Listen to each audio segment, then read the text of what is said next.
राम राम साथियों, जय सिया राम आप सबसे। आज हम सुना रहे हैं कथा जो आती है कि पतिव्रता स्त्री का क्या क्या धर्म होता है, जो हमारे शास्त्रों में वर्णन है। नारद जी बोले, हे तपोनिधि, आप पहले पतिव्रता स्त्रियों की प्रशंसा आप बहुत करते हो। आप अपने उनके सब लक्षण मुझ पे संक्षेप में कहिए। सुत जी बोले कि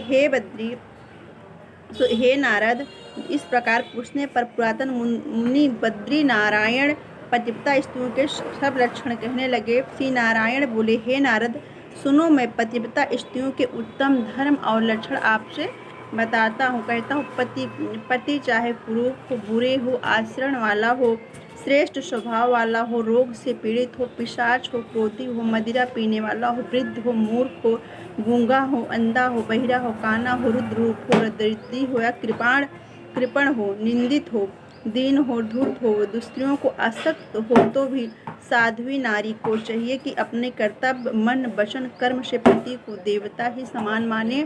किशोरी हो, युवती चाहे वृद्ध हो, किसी भी स्त्री के पति प्रतिकूल अपनी इच्छा से स्वतंत्रता पूर्वक कभी भी कुछ भी कार्य नहीं करना चाहिए।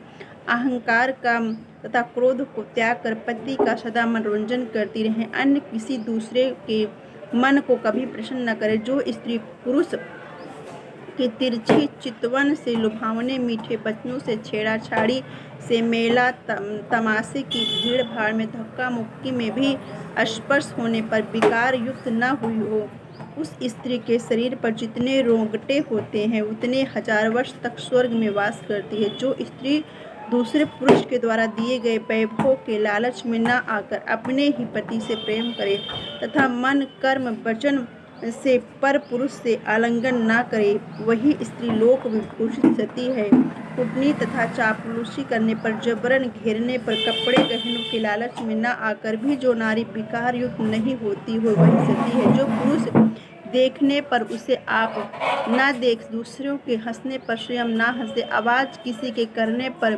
बोले नहीं, वही श्रेष्ठ लक्षणों वाली साध्वी नारी है।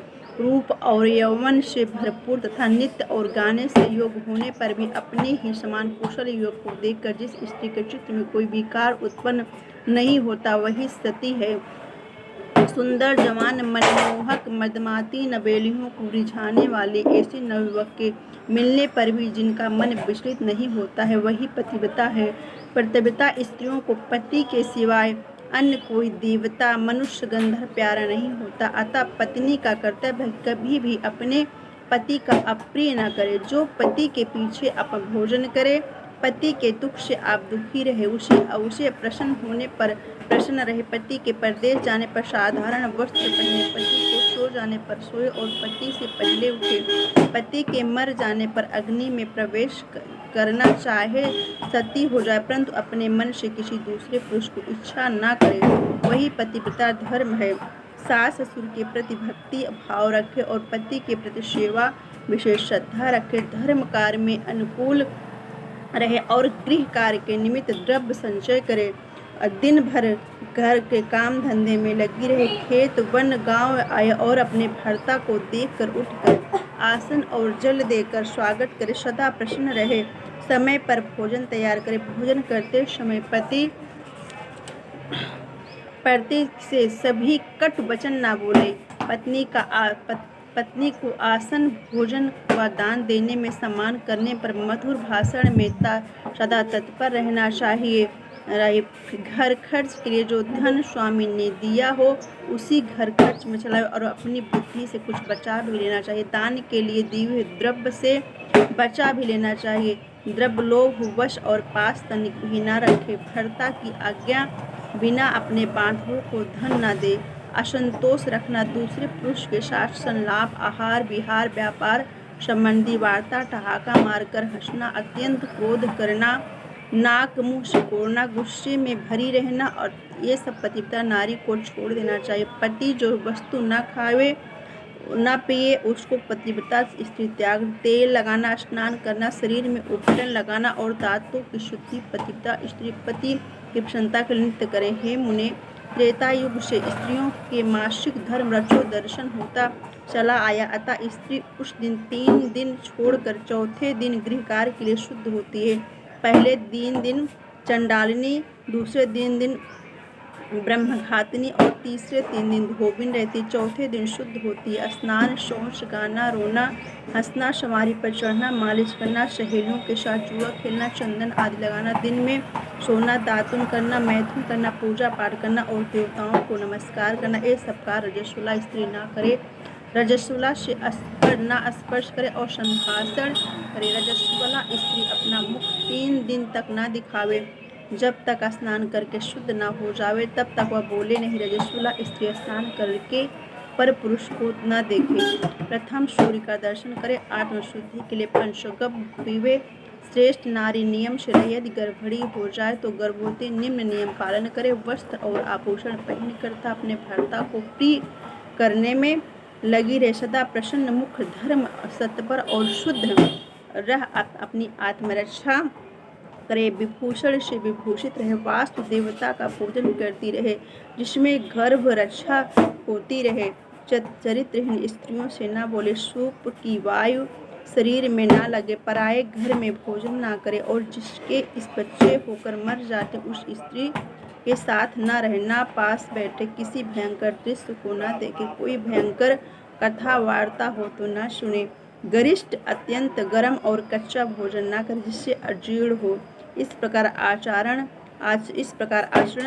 करने से पतिव्रता स्त्री श्रेष्ठ पुत्र प्राप्त करती हैं। विपरीत आचरण करने से तो गर्भ गिर जाते हैं और न होने का भय रहता। अपने से गुणहीन सौत की निंदा न करे। राग, ईर्ष्या और डाह आदि उत्पन्न होने पर भी आपस एक दूसरे से प्रति कटु शब्द न कहे।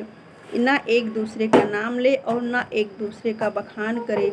सदा पति के निकट रहे, दूर न रहे। पति के नियत स्थान पर और स्वेच्छा से दिशाओं और दूसरे मनुष्य को न देखे। हास्य विलास से पति का मुख कमल देखे। यदि पति कथा आदि कहे तो उसे आदर पूर्वक सुने और पति के प्रवचन के समय किसी अन्य नारी से न बोले। मैथुन की उत्कंठा वाली कामनी को यदि पति रमण स्थान पर बुलाए तो तुरंत जा उत्साह पूर्वक पति गाता हो तो प्रसन्न मन होकर सुने। गाते हुए पति को देखकर आनंद मग्न हो जावे। उदास तथा व्याकुल चित्त से पति के पास नहीं बैठे। लड़ाई की योग बात होने पर भी पति से नहीं लड़े। पति द्वारा झिड़की गई, निंदित, ताड़ना की गई, दुख से दुखित होने पर भी भय त्याग कर पति को कंठ से लगावे। ऊंचे स्वर से न रोए और न पति से को कोसे। स्त्री अपने घर से भागकर बाहर न जाए। उत्सव आदि से कई बंधुओं के घर जाना हो तो उसे अपने पति की आज्ञा लेकर जाए और बहुत देर तक न रहे। अपने पर शीघ्र चली आवे। पति विदेश जाता हो तो शुभ वचन बोले, अशुभ बात मुंह से न निकाले। निषेध शब्द कहकर रोके या रोवे नहीं। पति के विदेश जाने के बाद उबटन न लगावे। पति की रक्षा के लिए व्रत, पूजा पाठ, शुभ कर्म करती रहे। सास ससुर के निकट सोवे, अन्य जगह नहीं। प्रतिदिन अपने पति की कुशल समाचार पाने के लिए खबर लेती रहे तथा सभी देवताओं से मनोक्ति करती रहे। पति के परदेश होने पर पतिव्रता श्रृंगार न करे। साधारण वस्त्र पहने, बिंदी काजल न लगावे, सुगंधित वस्तु न लगावे, चोटी न करे, नाखून न काटे, दांतों से मिश्री न लगावे। जो हंसना, दूसरों में दिल लगी करना, पुरुष की चाल ढाल पर विचार करना, इच्छा पूर्वक घूमना फिरना, पर पुरुषों के अंग मालिश करना, एक वस्त्र से फिरना, लज्जा रहित होने से सब अनेक प्रकार के दोषों से स्त्रियां को अत्यंत दुखदायी हैं। स्त्री को उचित है कि घर का काम काज करके शरीर में हल्दी का उपटन लगाकर शुद्ध जल से स्नान करके स्वच्छ श्रृंगार करे। पति के बुलाने पर स्त्री मुस्कुराती हुई मन, वाणी और कामना सहित घर का काम काज छोड़कर पति के पास जाकर कहे, हे स्वामी किसके लिए याद किया? कहिए। द्वार पर बहुत देर तक खड़ी न रहे और ना ही बैठे। पति द्वारा दी हुई वस्तु कभी दूसरे को न दे। पति का जूठन, मिठाई, अन्न, फल आदि प्रसाद जानकर खाए और सदा प्रसन्न रहे। सुख से सोते हुए, बैठे हुए, इच्छा को घृणा करते हुए पति को कभी न उठावे। कहीं अकेली न जाए, नंगी स्नान न करे। पति से द्वेष करने वाली स्त्री को कभी पतिव्रता न समझे। पतिव्रता ऊखल, मूसल, बुहारी, चक्की, चरखा और देहरी इन पर कभी न बैठे यदि नारी को तीर्थ स्नान करने की इच्छा हो तो पति के चरणोदक पान कर ले, क्योंकि महादेव और विष्णु से भी अधिक स्त्री के लिए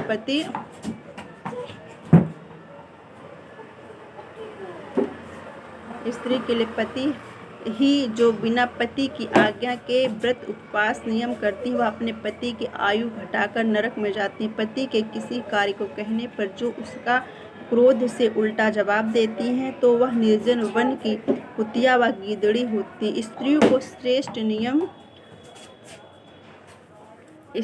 श्रेष्ठ नियम यही है कि वह अपने पति के चरणों का पूजन करके भोजन करे। जो स्त्री अपने पति से छुप कर मिठाई आदि खाती, वह वृक्ष के खोखले से सोने वाली क्रूर उल्की होती है। वो जो अपने पति को छोड़कर एकांत घूमती है, वह गांव की सुअरिया या विष्ठा खाने वाली गोह बनती है। जो अहंकार से अपने पति को अप्रिय बोलती है, वह गूंगी होती है। जो अपनी सौत से ईर्ष्या करती है, वह दूसरे जन्म में दरिद्रणी बनती है। जो अपने पति की दृष्टि बचाकर दूसरे पुरुष को देखती है, वह बेडौल मुख का और काली कानिकुरूपा होती है। जो पति के बाहर से आए हुए देखकर जल आसन तांबूल तथा पंखा से आए हुए देखकर आसन गाती है, वह मीठा बोलकर सुख देती है। वह पतिव्रता पीड़ितों से फूल चुमाड़ी कहकर पति ही देवता, गुरु, धर्म, तीर्थ और व्रत ऐसा मानकर सबके बदले एकमात्र पति की ही पूजा करे। जीव शरीर क्षण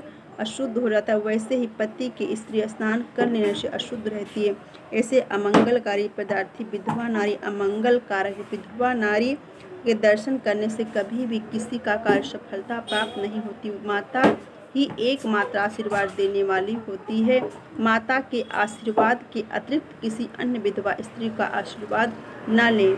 बुद्धिमान मनुष्य को चाहिए कि अन्य दूसरे के आशीर्वाद को सर्व विष के समान समझे। पंडित लोग विवाह के समय कन्या का जीवन मरण पर्यंत पति के संग रहने की प्रतिज्ञा कराते हैं। पतिव्रता स्त्री को अपनी परछाई के समान सदा पति के अनुकूल रहना चाहिए। जैसे सर्प पकड़ने वाला बलपूर्वक बिल के अंदर उसे सर्प निकाल लेता है, वैसे ही सती नारी अपने पति को यमदूतों से छुड़ाकर स्वर्ग को ले जाती हैं।